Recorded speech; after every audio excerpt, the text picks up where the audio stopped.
guys, welcome back to my channel where we spill tea left, right, and everywhere in between. In today's video, we are going to be breaking down the Jamie Lynn Spears interview on the Call Her Daddy podcast that everyone is talking about very quickly, Keemstar/Pokemon. Don't forget to like and subscribe to the channel and hit the notification bell so you don't miss out on any new videos, and head over to the Hot Tea Twitter account where you can follow us and send us over any tea or topics that you would like us to cover. Alright, so let's just talk about this again really quick. We are all very much over this drama at this point, but I couldn't not address the recent bullshit that specifically Keemstar is throwing out in regards to the Pokemon/Gideon/Ninja situation. So, Pokemon posted a full timeline of all this bullshit, starting with the Gideon raid, and full explanation of the harassment in bullet point form. All of this can be fully backed up by videos and clips from the stream, and at this point, we know this happened, okay? Okay. So, Keemstar is now out here really thinking he's done something by calling Pokemon out for, quote, sexually harassing Ninja. Keem took to Twitter, being the king of Twitter that he is, and shared a video clip of Poki saying that she has bigger balls than Ninja. Lacking. I think at this point I have more balls than Ninja. Keem tweets and tags Twitch saying, "Dear Twitch, I would like to inform you that the streamer Pokemon has sexually harassed Ninja. I know probably no one if offended, but rules are rules. This was clear sexual harassment." I'm not sure what he was trying to say there. He continues this with, "For the people saying this is not sexual harassment, imagine if Ninja said something about Poki's genitals. He would get banned." Okay, engaging deep breaths here because what the fuck? To even think that this is anywhere near the same thing, it's just absolute insanity, and part of me is convinced that this has to be satire. I literally cannot stay impartial on this. Pokemon has actually stayed quiet towards Keemstar during all of this, and that's admirable because I cannot. I'm not sure what the thought process here is for Keemstar, but it really just is another example of his attempt to bend the narrative to fit his side. Some people are trying to explain to this idiot that the comparison is the dumbest shit, only to get a response from a lot of his supporters that are popping up with some ridiculous comparisons, as well as saying stuff like, "You know that I have bigger balls than X is a term for courage and guts, right? Ninja wouldn't get banned for calling someone a pussy just because that word is also meaning genitals. This is reaching on a whole new level." Another user said, "Imagine Ninja saying I have a tighter pussy than Pokemon." Bigger balls is in actuality a pretty commonly known metaphor for someone who displays the quality of courage. That's the thing with reports of misconduct on Twitch. Normally they are judged with context. Another user responds saying, "I have a tighter pussy than Pokemon. That would get me banned, right?" Do I even need to explain this at all? A lot of you might say to me, stop even bringing Keemstar up at this point, and it's just giving him more of a platform to spew this nonsense. But I really feel like there are way too many people in the comments thinking that this is justifiable, and some are even calling Keemstar a genius. It's worrisome, honestly. It is a well-known thing to say that someone has big balls, and it means bravery and courage, etc. No one is out here talking about such and such's pussy being tighter than such and such's because that's not a saying and it is derogatory. Only the elite misogynists don't see what is happening here. Saying something about having big balls is a flex, and saying anything to do with the word pussy at someone is an offense. And men like Keemstar made it that way, only for him to now be shocked and horrified that the script can't be flipped. Honestly, shut the fuck up with this BS. You're the worst. And another thing on this real quick, by your own logic, Keemstar, you have been, quote, sexually harassing people forever then. Look at some of these tweets Your Highness of Twitter has blasted over the years.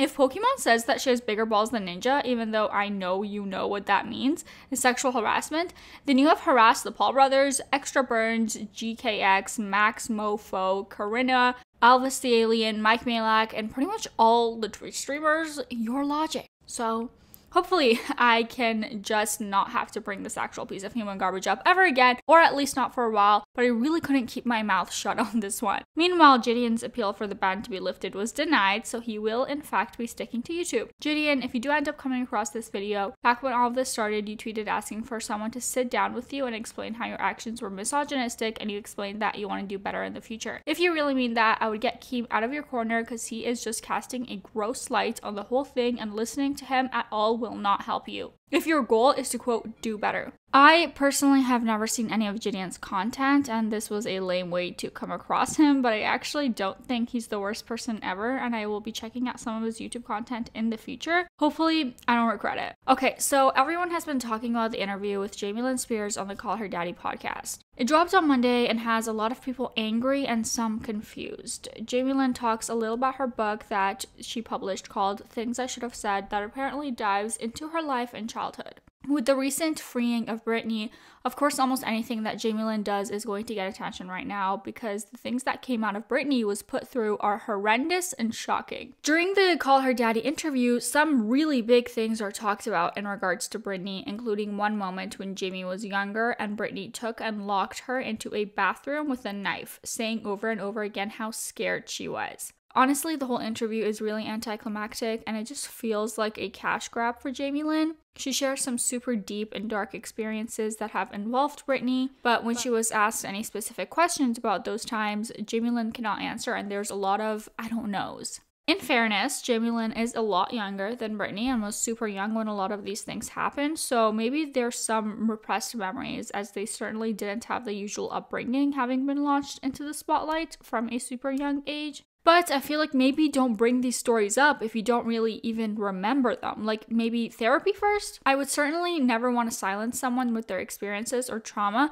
And of course you can and should speak about your truth. But it's like you can't really say that person did this and it was crazy. And then as soon as someone asks you a single detail, be like, oh, I don't really remember. I don't know. What are your thoughts on this? I would love to hear it down in the comments below. I know a lot of people have a lot of opinions on this, so let's discuss.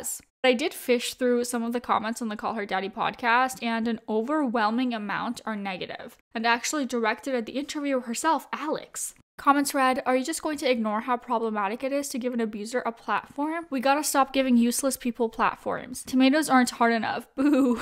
Alex, this ain't it. This is not it, babes. Delete this. You are canceled. Britney herself has actually responded and called Jamie Lynn a spoiled brat. There's a lot to read on her response, so I'm going to throw up here and pause to read. She also posted on Instagram with this caption, which is likely in response to something Jamie Lynn said in the interview where she felt like she didn't matter. Kind of felt like I didn't matter. So it's like I just wish that mattered. Britney says, in life, a lot of people say, do I matter? Try eating alone for 4 months, morning, noon, and night, Jamie Lynn. I asked myself every day, does anybody care? What the fuck? Do I matter? I would honestly be very interested to see your pretty face in the setting I was forced to be in and ask yourself, do I matter? After the backlash of part 1, part 2 was released this week, and I can say, at least on my part, it was much anticipated as part 1 seemed to cut away and end right before anything actually interesting was talked about, in my opinion. I can't say as of right now if there is still a lawsuit for this or if there was ever one or what exactly, but for now, I'm just going to break down what was said and what happened. Alex Cooper continues into part 2 asking Jamie Lynn what has been the most hurtful comments she's received, and Jamie says that those would be the one accusing her of not having done anything for her sister. I very much did many things. People who say that I didn't support, I have tried and true examples of how I supported. Let's get into it. Okay. Jamie Lynn asked when exactly she found out about the conservatorship being placed on her sister, and this is where we see the stumbling and tripping start up again. Lots of ums and ahs and pauses and no real meat of an answer. Jamie Lynn says, quote, I knew what y'all knew. She says that around this time, her parents and her family weren't really in her life. No, you're away in the cabin. And so you stopped talking to your dad because he was like, hey, fuck you, you're having it and you're not going to do it my way. Yeah. Bye. So he's dealing with Britney. Your mom was mostly with you. Then you go to file for the emancipation. Then you don't, but now you've got some of your money. You're trying to figure out your life. Yeah. And all this is happening and your father files for conservative over your sister. Mm-hmm. And so no one really explains it to you. I kind of feel that Alex is putting words into Jamie Lynn's mouth, like fully giving her an excuse or something. I don't want to come off as super harsh when I say it, and maybe Jamie Lynn just isn't as good at words as a trained interviewer, but I just feel like Jamie Lynn by now should be able to handle herself a little better in an interview, and this moment of the interview just felt like Alex was all too comfortable paving a way for Jamie Lynn to excuse her way out of a big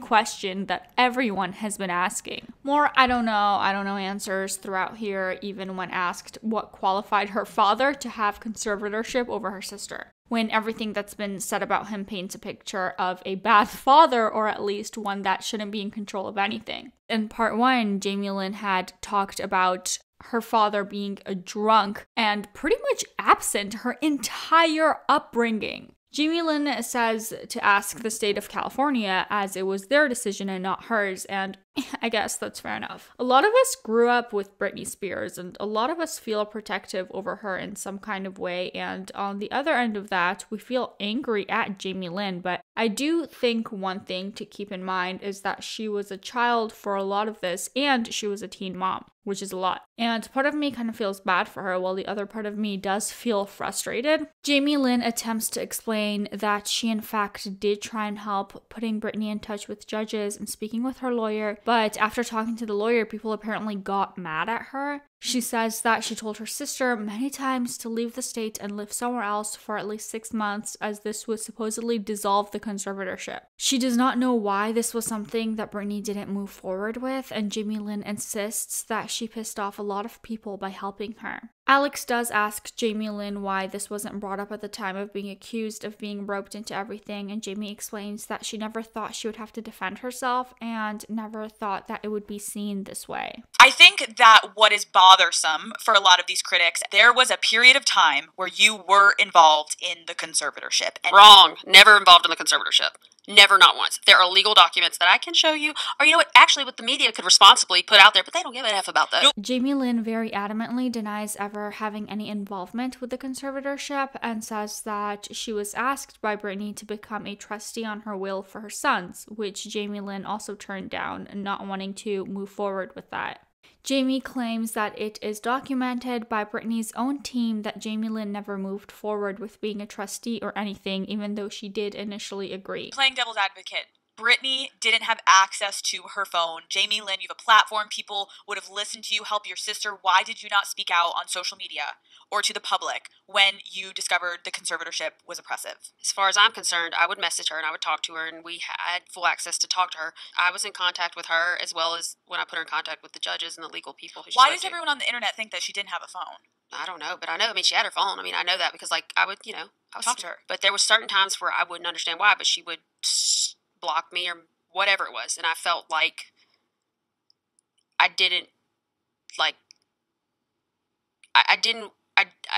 understand sometimes, like, where or what my position was or how I could be helpful. Jamie Lynn explains that she attempted to text Britney many times, and outside of the conservatorship, she needed to send boundaries for her relationship with her sister. Jamie Lynn opens up about how it was traumatizing and very upsetting to be dealing with such an up and down with someone. There would be times that her sister would text her saying things like she knows it's not her fault, and then the next minute she would block her. And I'm sorry for being so angry at you. Although I'm your big sister, I need you more than you need me and always have. Which I feel like I've always needed her, but I don't understand how this could be said one minute and then the next minute I'm like kind of being attacked on social media, but I just don't understand why even say this to me. And when those moments happen on social, like, do you text her and be like, hey, Britt, I'm getting some crazy DMs. Like, can you clarify that that's not about me? Do I really respond to what her response was to that? My sister, when I told her about me getting all the threats, she said that she never talks about my kids, so what the fuck am I talking about? But I mean... Jamie Lynn claims that she's just as confused as everyone else, and when asked why she didn't ask Britney about why she unfollowed her on Instagram, Jamie Lynn basically says that she can't engage in unhealthy stuff like that anymore. And again, this might make a lot of you mad, but looking at all of this right now without breaking down body language or tone of voice, just looking at what she said, I get that. Let's just for 1 second say that that's all true and take this as fact, okay? This would be incredibly hurtful to have your sister be so back and forth with you and have the internet attacking you on top of that. Just for a moment, we will appreciate that. But now we'll move on and unpack some more. Part 2 is ended with Jamie Lynn expressing another point that I might make you mad with agreeing on, but she says that her and Britney had the same upbringing and the same parents, but people only see that Britney went through terrible things and Jamie Lynn's experience is overshadowed and not really taken seriously. I think we can kind of all agree on that. Again, in the circumstance that all of the things she said are true, I can understand how someone would be hurt by this. When part 2 ends, we are surprised with a little follow-up FaceTime between Alex and Jamie, where Alex asks if the sisters have talked since the interview last week, which they have not, and Jamie says that she's blocked again and has made many attempts to contact Britney. Alex reiterates some of the public's thoughts and opinions, saying that answers in the prior part 2 segment were vague and unclear. Jamie Lynn kind of explains a little further as to what she did for her sister in regards to helping free her, but the main takeaway I personally got from this is that Jamie Lynn was scared and said that anything she would say or do, she would hear repeated from, quote, the other side and shut down immediately. Jamie Lynn does provide a text message that she sent back to her sister that breaks down a lot and mentions the leaving state and her dad willing to back off the legal stuff and everything. And it really seems that the main problem with it might be Britney's lawyer, in my opinion. Pause to read these messages and let me know your thoughts in the comments down below. Alex asks Jamie Lynn why she stopped talking to her mother. Like, show, like, Britney, like, how committed I was to her. Like, if, you know, she had an issue with her, I was like, I wanted to, like, you know, be there, I guess. I don't know. It's stupid, I guess. Did the public know that your mom was involved? Jamie says that she became super confused when their mother decided to get involved with her own lawyers into the conservatorship, and that she thought it was backwards to get more people involved when we should have been taking people out of it. Jamie Lynn shares more text messages that she allegedly sent to her sister, saying that the lawyer chose the treatment center, and when asked if Britney has responded to anything, Jamie Lynn shares a thank you that she got for a birthday gift that was sent, but nothing about the super long essay text or the one about the shady, weird lawyer. When asked why none of this was brought up in part 1 or 2, Jamie Lynn says blatantly that she was scared but checked with her lawyer and she is fine to share messages that she sent herself, and even says, quote, come for me. One of the last questions asked that seemed to be something that would help clear some of this is why Jamie Lynn refused to be trustee to her nephews on Britney as well. And, like, yes, my sister asked me to do that, but I was aware that, like, you know, I didn't really think she was being represented properly by her lawyer, and then also, everything she did that time was under the conservatorship. It didn't matter what kind of legal thing was done. So that would mean by me signing something like that, I am doing something under a conservatorship that I don't necessarily trust. So I didn't want to sign anything that connected me to the conservatorship, even with something as like that. I wanted no part of the conservatorship. So even signing a trust for the boys, I did not want to agree to it because it was still under the umbrella of the conservatorship. Everything was. I honestly get that. I do. I can't sit here and say that this whole thing feels legit or that I believe her or whatever. That's not really important, but it seems to me that it at least makes sense. The interview is finally wrapped up with Jamie Lynn saying that people need to stop egging all of this on, that this is her life and her blood, and once all the headlines are gone, she will be still Britney's sister. And yeah, that's it for today, you guys. It's a lot, I know, but let's talk about some of your thoughts and opinions in the comment section. It's a little hard for me to decipher a side or whatever, I guess. I just kind of feel really bad for both of them at this point, and I hope that should it be healthy for both of them, that the Spears sisters can get back some of their relationship. And I'll leave you guys with this. I bleach for now.